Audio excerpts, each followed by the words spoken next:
మీ సొంత ఇంటి కలకు అసలైన నేస్తం బీబీజీ ఇండియా. అమరావతిలో నికార్సైన ప్రాపర్టీ కోసం కాంటాక్ట్ 040690322244.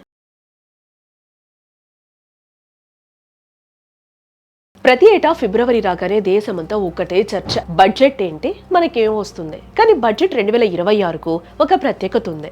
ప్రపంచ దేశాలు ఆర్థిక ఒడిదుడుకులతో సతమతమవుతున్న వేళ భారత జీడీపీ వృద్ధిని స్థిరంగా ఉంచడం మరియు సామాన్యుడి జేబుకు చిల్లు పడకుండా చూడటం ఈ బడ్జెట్ ముందున్న అతిపెద్ద సవాల్. మోదీ 3.0 ప్రభుత్వం ప్రవేశపెట్టబోయే ఈ బడ్జెట్ 2026 దేశాన్ని అభివృద్ధి పథంలో పరుగులు పెట్టిస్తుందా లేక సవాళ్లతో సతమతమవుతుందా? ఇలాంటి నిర్ణయాలు ఉండబోతూ ఉన్నాయి. గడియారం ముల్లో ఫిబ్రవరి 1 ఉదయం 11 గంటల వైపు పరుగులు తీస్తుందబ్బా. పార్లమెంటు మెట్లపై ఆర్థిక మంత్రి అడుగు పెడుతుంటే అది కేవలం ఒక లెదర్ బ్యాగ్ కాదు, 140 కోట్ల మంది భారతీయుల తలరాతను మార్చే దిక్సూచి. గల్లీలోని సామాన్యుడు నుంచి ఢిల్లీలోని పారిశ్రామికవేత్త వరకు, పొలంలోని రైతు నుంచి సాఫ్ట్వేర్ ఉద్యోగి వరకు అందరి కళ్ళు ఈ ప్రసంగంపైనే ఉంటాయి.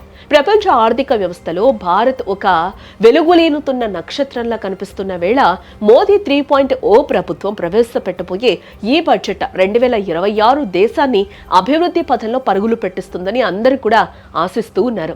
ఈ బడ్జెట్ లో యువతకు అతిపెద్ద పీఠం దక్కే అవకాశాలున్నాయంటున్నారు. కేవలం డిగ్రీలు మాత్రమే కాకుండా చేతిలో నైపుణ్యం ఉంటేనే భవిష్యత్ అని ప్రభుత్వం నమ్ముతుంది. అందుకే స్కిల్ ఇండియా పథకాలకు భారీ నిధులు, స్టార్టప్లకు మరిన్ని ప్రోత్సాహకాలు ఇవ్వాలని భావిస్తూ ఉన్నారు. కొత్త పరిశ్రమలు స్థాపించే సంస్థలకు పన్ను మినహాయింపులు ఇస్తూ లక్షలాది ఉద్యోగ అవకాశాల కల్పనే లక్ష్యంగా మోదీ సర్కార్ అడుగులేస్తూ ఉంది. ఉద్యోగం కోసం వేచి చూస్తున్న యువతకు ఈ బడ్జెట్ ఒక ఎంప్లాయ్మెంట్ గ్యారంటీ డాక్యుమెంట్ లా ఉండబోతుంది. మేక్ ఇన్ ఇండియాకు కొత్త ఊపిరి పోస్తూ ఎలక్ట్రానిక్స్, సెమీ కండక్టర్ రంగాల్లో భారత్ ను గ్లోబల్ హబ్ గా మార్చేందుకు భారీ కేటాయింపులు ఉండవచ్చు. బడ్జెట్ ప్రసంగం వింటున్నప్పుడు ప్రతి మధ్యతరగతి ఉద్యోగి ఆశగా చూసేది ఆదాయపు పన్ను స్లాబ్ల వైపు. నిత్యావసర ధరలు పెరుగుతున్న తరుణంలో చేతిలో మిగిలే ఆదాయం పెరగాలి అంటే పన్ను పరిమితి పెరగాలి. ఈసారి కొత్త పన్ను విధానంలో మరిన్ని రాయితీలు ఉంటాయని, ముఖ్యంగా ఇంటి అద్దె, గృహ రుణాలపై వడ్డీ మినహాయింపులు పెరుగుతాయని లక్షలాది మంది ఆశగా ఎదురు చూస్తూ ఉన్నారు.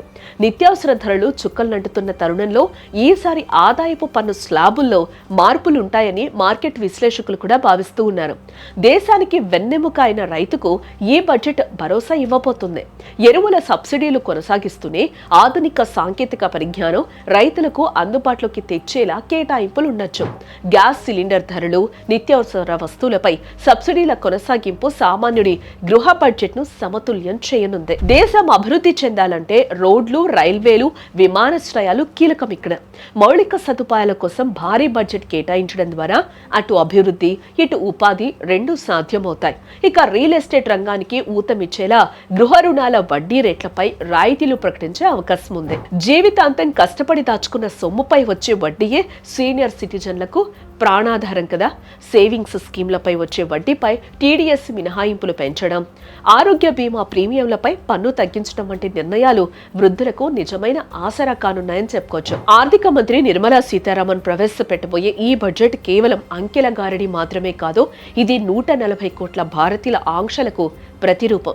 ద్రవ్యోల్బణాన్ని అదుపు చేస్తూ, పెట్టుబడిదారులను ఆకర్షిస్తూ, పేదవాడి కడుపు నింపేలా ఈ బడ్జెట్ ఒక సమతుల్యమైన మాస్టర్ ప్లాన్ అవుతుందని దేశమంతా భావిస్తోంది.